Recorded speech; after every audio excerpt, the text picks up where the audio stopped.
The Deer Stalker by Paul Cornell. From the Journal of Dr. John H. Watson. I write as best I can in this darkness, illuminated only by a grating to the street. Holmes has disappeared, lost of his own accord.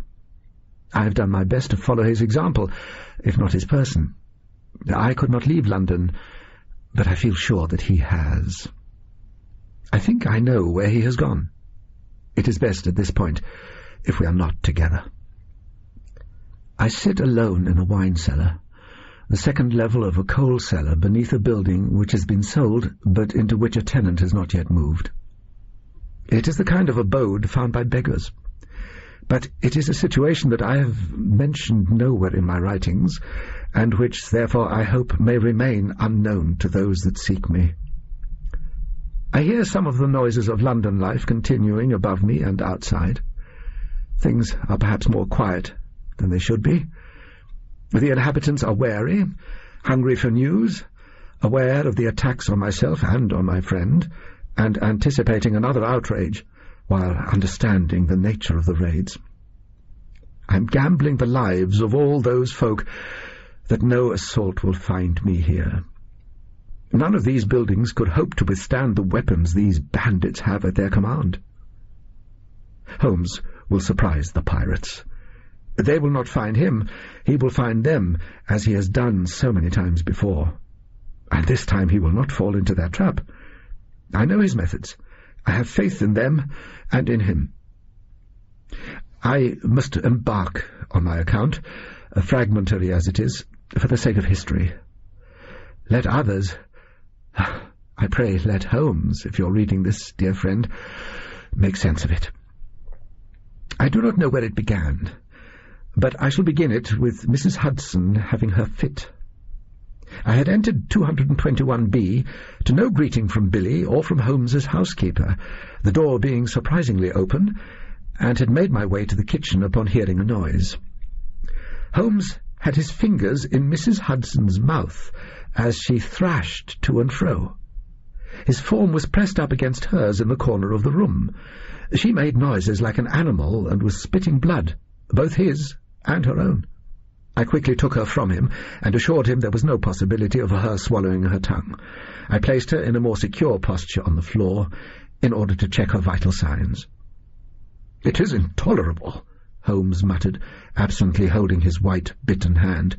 "When she entered this state I had no knowledge of what to do. I could only guess. What good could I have been to her?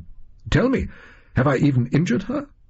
I was about to reply in the negative when a thin sound escaped the lips of the pathetic woman. "They're through," she said. "They are here." I paid her no heed, taking her words to be the meaningless spasms of the organ of thought in crisis. "I shall send a message to St. Luke's, and I will make sure there is a bed for her at once." "They are here. What can she mean?" asked Holmes, rhetorically, his face still a portrait of compassion. "Nothing for us, but perhaps everything for her." That, I am sure, was the point where Holmes and the world started to be wrong. The next few days were busy for me, both looking after my own practice, going home to to one of the poor women that I have, in the course of these narratives, referred to as my wife, but who the world would doubtless refer to as— I shall use the word and rely on your tact, old friend, as I slowly realized during our acquaintance I must always have relied on it in this matter— a dolly mop. Yes, there it is out. I shall not drag her name into print. I do not wish to make a character out of her. Let them make of that not what they will, but what I make of it, which is that I loved her. But I must not divert myself. I also spent time seeing that Mrs. Hudson got the best treatment available to her. Holmes I saw little of. I assumed by the cries of the newspaper sellers that his thoughts would be taken with the latest outrage they described, a new series of murders committed in a style quite similar to those that had baffled the police in the latter months of 1888. At that time Holmes had kept his distance, thinking in a brown study, but never leaping to his feet with a quarry in his sights. I, and others of my profession and acquaintance, convinced the killer was a medical man, or a man of science, awaited such a move most hopefully, but it had never come. Perhaps it was that these squalid, meaningless murders were unworthy of Holmes, the creations of pathology rather than the superior intellects he was used to matching wits with. Indeed, at this time the killer was being bolder than ever, seen running from the scenes of his crimes, heard laughing, noted by many observers as being dressed like a gentleman. It was as if he had decided to live up to the inflated accounts of himself that were the lifeblood of the penny dreadfuls. And such arrogance in the face of the law would, all thought now, surely sooner or later lead to arrest. It was astonishing that the police had not caught him already, leading me to think that there was perhaps another dimension to this man and his deeds, a dimension that would be a matter for my friend's intellect. It was with this in mind, eager to discover Holmes's thoughts on this matter, that I returned to his rooms a week or so after Mrs. Hudson's visitation. And my finger was on the bell when something made me turn. Perhaps there had been a sound. If there was, I cannot recall hearing it. There was only darkness against darkness in the building overlooking my friend's rooms on the other side of Baker Street. But by one particular window, the shape of that darkness had changed. I give myself credit for my actions now. I looked back to the door I stood in front of and pressed the bell, for all the world as if I had only been breathing deep of the late November air.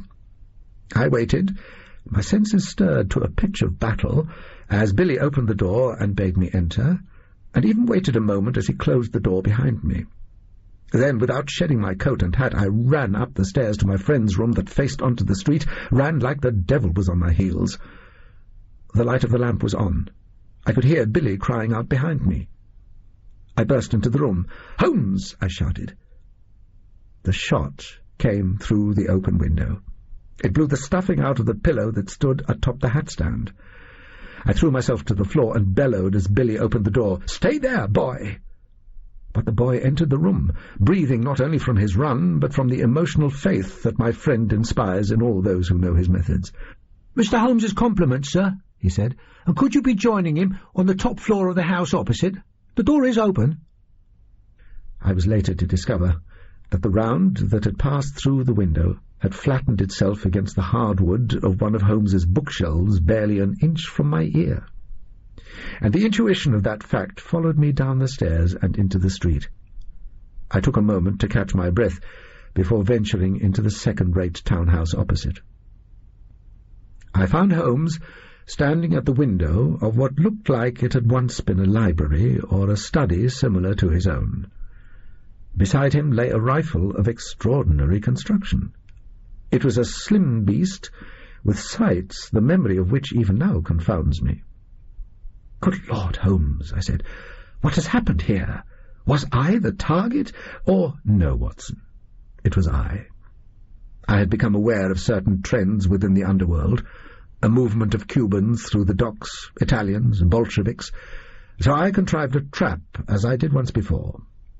However, somehow our assassin has contrived to elude me, and I am at a loss to explain how." He listened with interest to my account of being shot at. "A second assassin in one of the other houses, while the promise of a first lured me here. The aim from this window covers the street. See, it is impossible to fire successfully through my study window from here." "So I was their target?"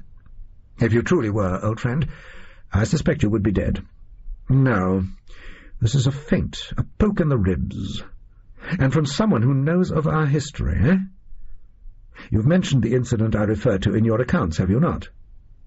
I allowed that I had. Holmes directed me to examine the weapon.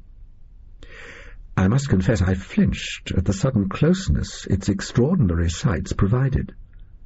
"Holmes, this rifle! I've never seen the like." "No," said Holmes, his eyes locked on the distance. "Neither have I." I stayed with him over the next 2 days as he paced and thought and looked through endless books, comparing every part of the rifle to his indices of weapons and their manufacture.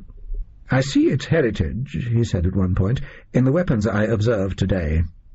Like one who is skilled in such things may look at the weather and say what conditions will be a day or a year hence." "Holmes, what do you mean?" "It is a 6.5mm military carbine, probably of Italian manufacture, but I do not know if I may class those inferences as facts, for facts are occurrences, and, come, you will see." He beckoned me over to his microscope and bade me look through it. I brought into focus a tiny part of the firing mechanism that had been imprinted with a name, Mannlicher Carcano, and a date. Once more I leapt back from a sight. "Holmes, this must be a misdirection, a mirage designed to throw off your aim. It makes me think of—" "Myself also, Watson. But he is dead. And even he could not alter the world to his whim. That date is real." He walked back to the sideboard and began to stuff his pipe. That night I stayed with the woman I have previously mentioned. She was a typist who made a poor living, which I was pleased to supplement on an exclusive and voluntary basis. I felt appropriate guilt, obviously, but in the early hours of that morning it was as if guilt had reared up out of my sleep and found me out. I was suddenly awake, and a terrible sound was shaking the building from top to bottom, as if a train were passing. I could hear cries from other abodes within. I went to the window. There were lights up in the sky. I crossed myself. My darling was at my side then. I told her to dress, that we would make our way at speed to— I was about to say to 221B and hang all decency, or— I do not know, perhaps I was more prudent, and said we would find my consulting rooms. A dark shape was suddenly between me and the light. It moved towards me. Someone was outside. The window shattered. My narrative breaks here. I do not recall the rifle butt clubbing me to the ground. I was told of it. I am sure, however, that I heard the struggle and the 2 shots that made it cease. Strange hands slapped my face. I called out for my darling. I opened my eyes. I was sitting beside a dark figure. He had the eyes of the devil.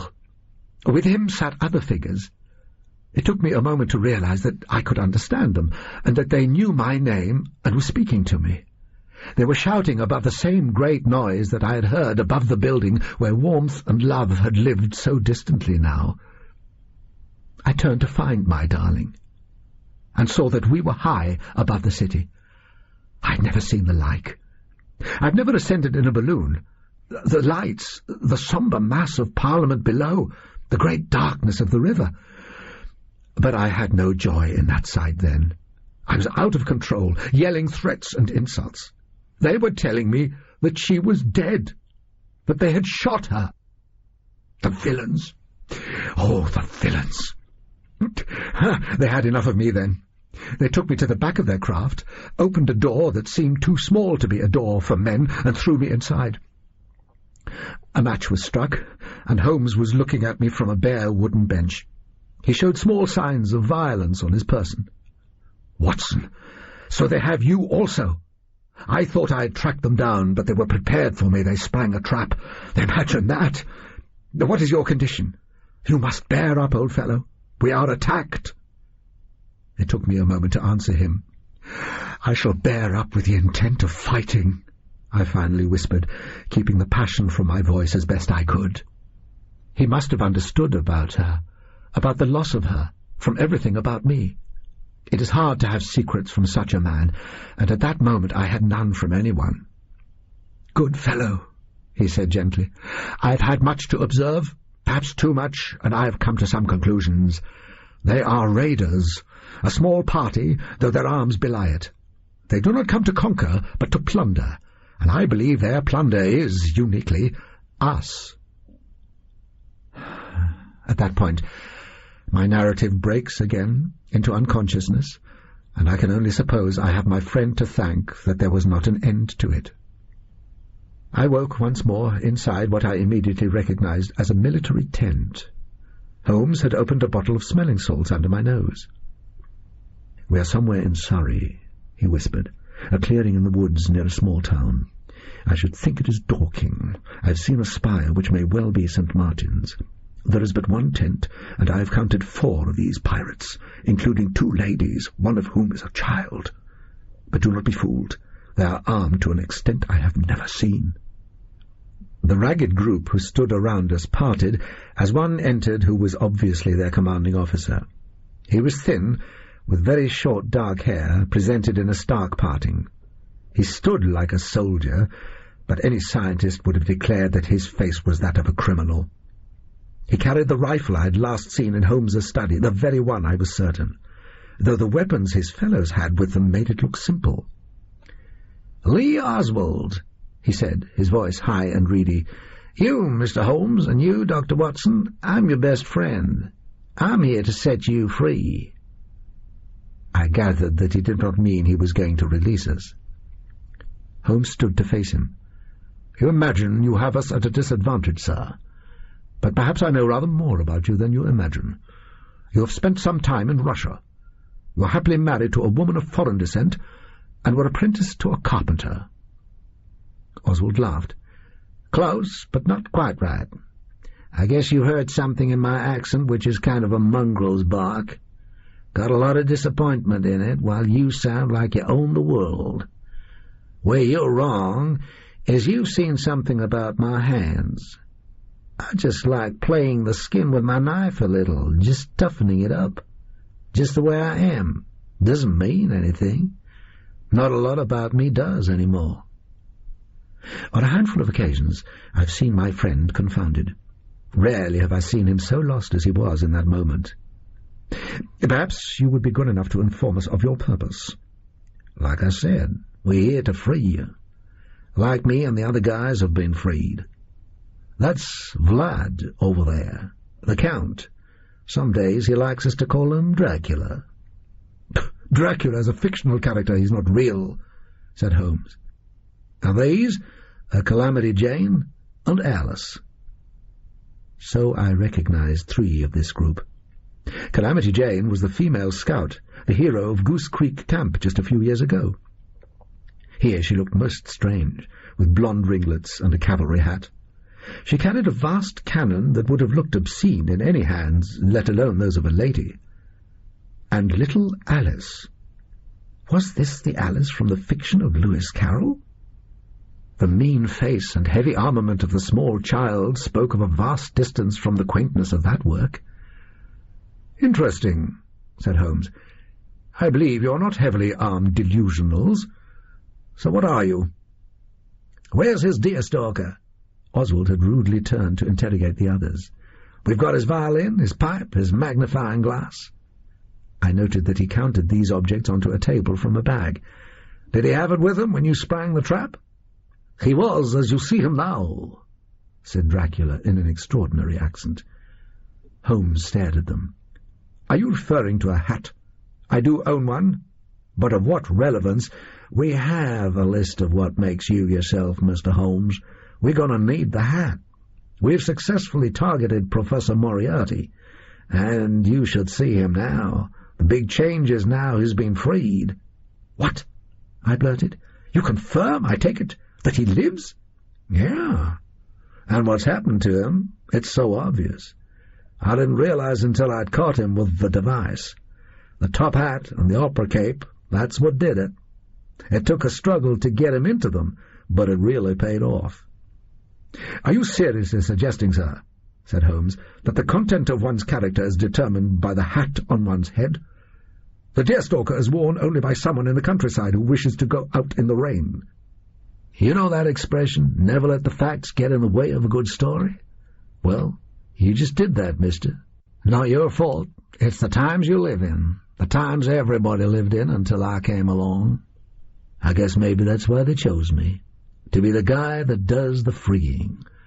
The inventors of this little doohickey, I mean, It zaps you, kind of exposes you to all the random stuff out there, frees you, like I said.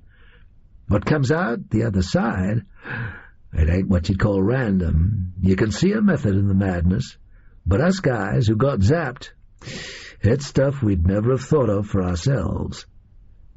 He went over to a table and picked up a strange-looking weapon, a bulky silver barrel with sights and a trigger mechanism. "I got experimented on in jail right after they faked my death. The Decontextualization Corps, they called themselves. They looked the part. White coats and pipes, or Germans with fuzzy hair.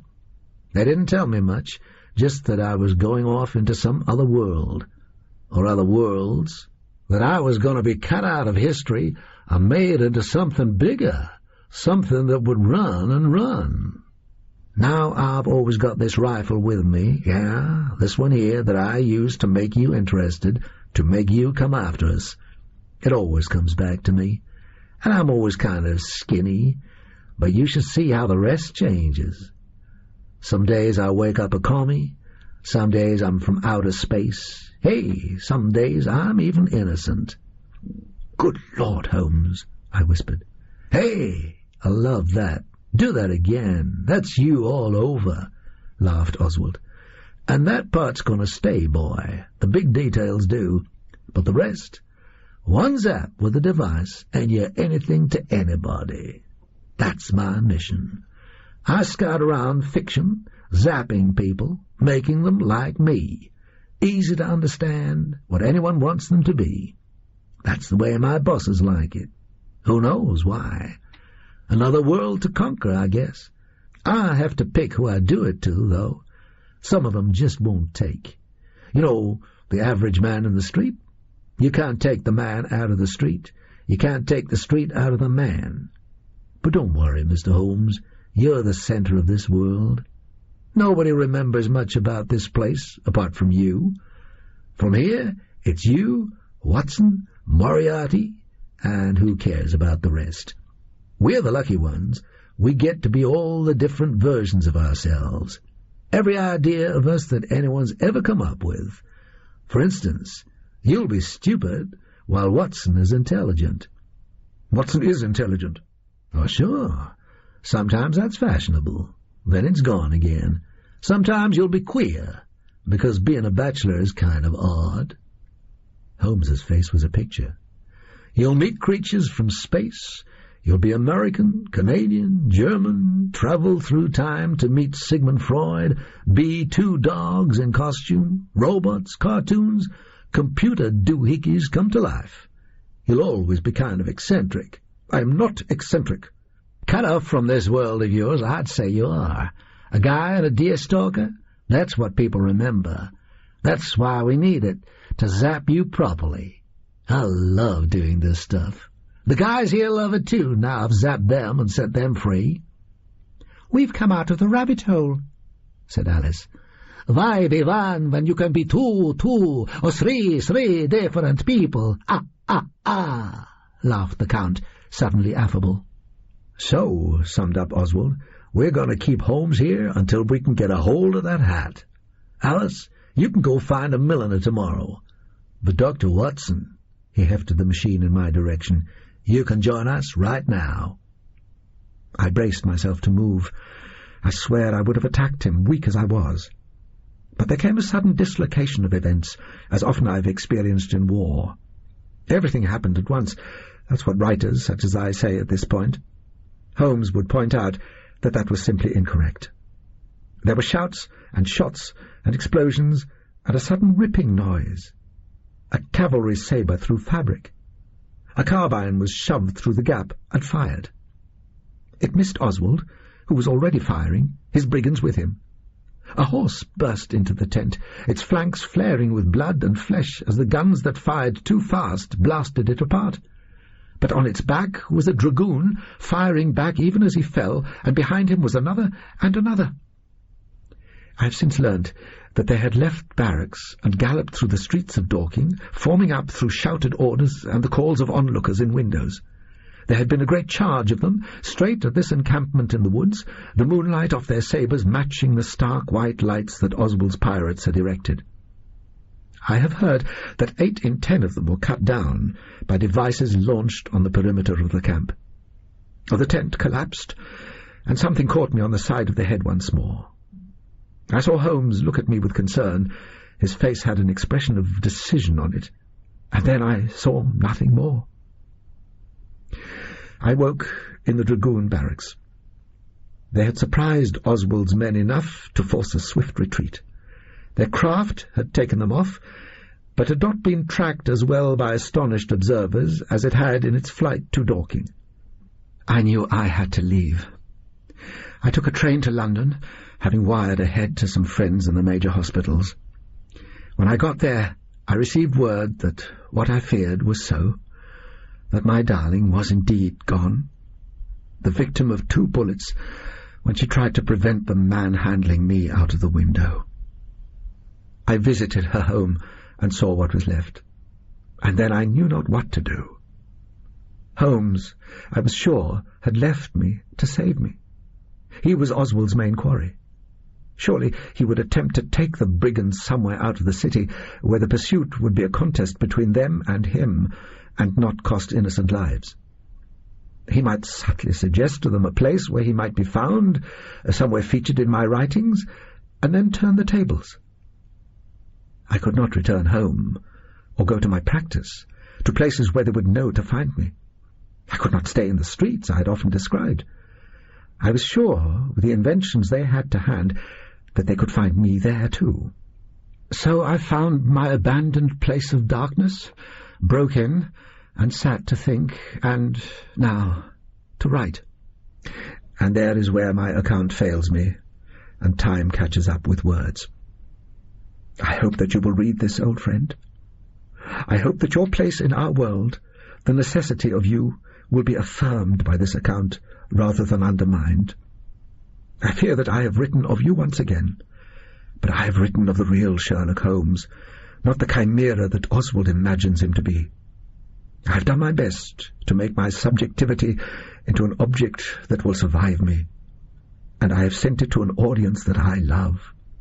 I am certain that your battle with these forces will be worthy of you. I wait to see what, by the grace of God, will save us.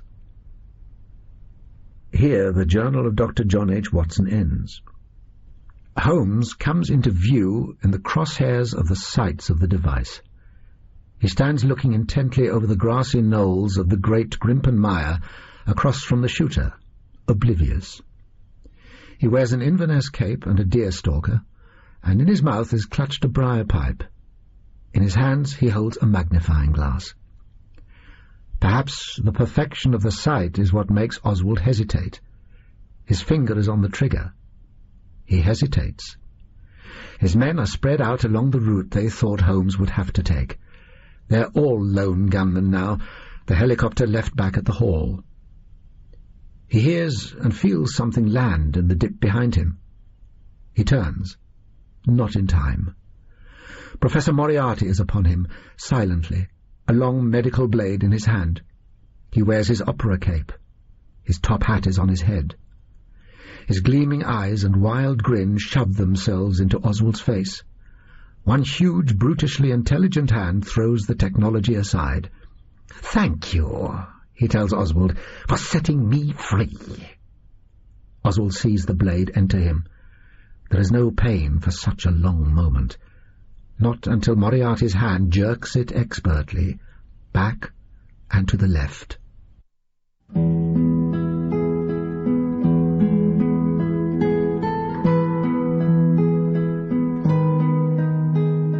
The Deerstalker was written by Paul Cornell and read by Andrew Sachs. It was directed and produced by Anne Kelly.